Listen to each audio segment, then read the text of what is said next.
Audio Jungle. বন্ধুরা, আবাস যোজনার ঘর নিয়ে আবারও কিন্তু একটি গুরুত্বপূর্ণ আপডেট ভিডিও নিয়ে আমি আপনাদের সামনে হাজির হয়েছি। তাই গুরুত্বপূর্ণ আপডেট ভিডিওটি জানতে হলে অবশ্যই ভিডিওটি স্কিপ না করে সম্পূর্ণ ভিডিওটি আপনারা অবশ্যই দেখবেন।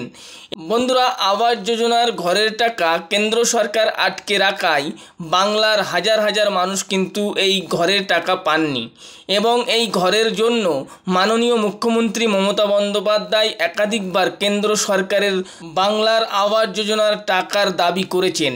এক্ষেত্রেও কিন্তু মাননীয় মুখ্যমন্ত্রীকে ফিরিয়ে দেওয়া হয় বাংলার আবাস যোজনার টাকা। কেন্দ্র সরকার আটকে রেখেছিল এবং কোনো মতে সেই টাকা কিন্তু দেওয়া হয়নি। ইতিমধ্যে মাননীয় মুখ্যমন্ত্রী মমতা বন্দ্যোপাধ্যায় 11,36,000 বাড়ি দেওয়ার ঘোষণা করেছিল, আপনারা সকলেই জানেন, এবং সেই ঘরের ফাইনাল লিস্ট পর্যন্ত বার হয়ে গেছে এবং এই ঘরের কাজ অতি দ্রুত শুরু হবে, এমনটি কিন্তু আপনারা ভোটের আগে বা পরে জানতে পেরেছেন।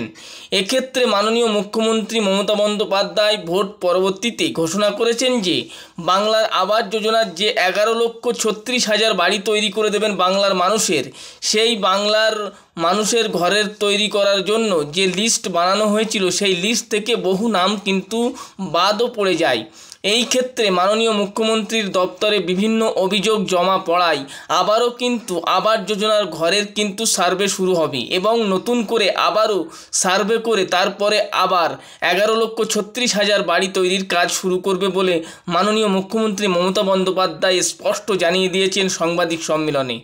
এবং এই ঘরের টাকা কিন্তু আপনারা পেয়ে যাবেন ডিসেম্বর মাসের আগে থেকে এবং এই ঘরের সার্ভে কিন্তু অলরেডি প্রতিটা পঞ্চায়েতে নোটিফিকেশান জারি করে দিয়েছে এবং এই ঘরের সার্ভে অনুসারে কিন্তু সমস্ত মানুষ কিন্তু এই ঘরের টাকা পাবেন এবং প্রথম কিস্তির টাকা 60,000 টাকা আপনারা আপনাদের ব্যাংক অ্যাকাউন্টে পেয়ে যাবেন।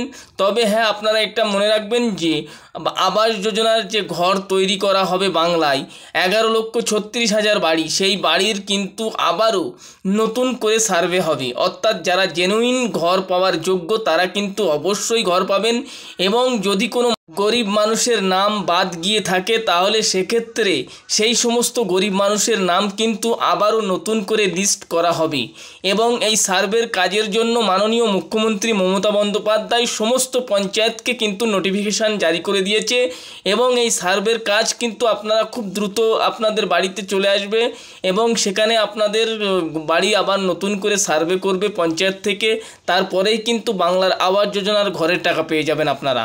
তবে বাংলার আবাস যোজনার ঘর পাওয়ার জন্য তার আগে কিন্তু আবারও নতুন করে ঘরের সার্ভে হবে, এটা সঠিক এবং এর নোটিফিকেশন প্রতিটি পঞ্চায়েতে কিন্তু চলে এসেছে। তাই বন্ধুরা, যে সমস্ত বন্ধুদের নাম আবাস যোজনার তালিকায় আছে তারা যদি সঠিক এবং জেনুইন হয়ে থাকেন তাহলে আপনারা অবশ্যই বাড়ি পাবেন। আর যে সমস্ত বন্ধুদের পাকা বাড়ি থাকা সত্ত্বেও বাংলার আবাস যোজনার তালিকায় নাম রয়েছে তাদের নামগুলি কিন্তু এবার বাদ পড়বে, কারণ পঞ্চায়েতগতভাবে আবারও কিন্তু আবাস যোজনার ঘরের সার্ভে হতে চলেছে এবং এই সার্ভে খুব দ্রুত শুরু হবে।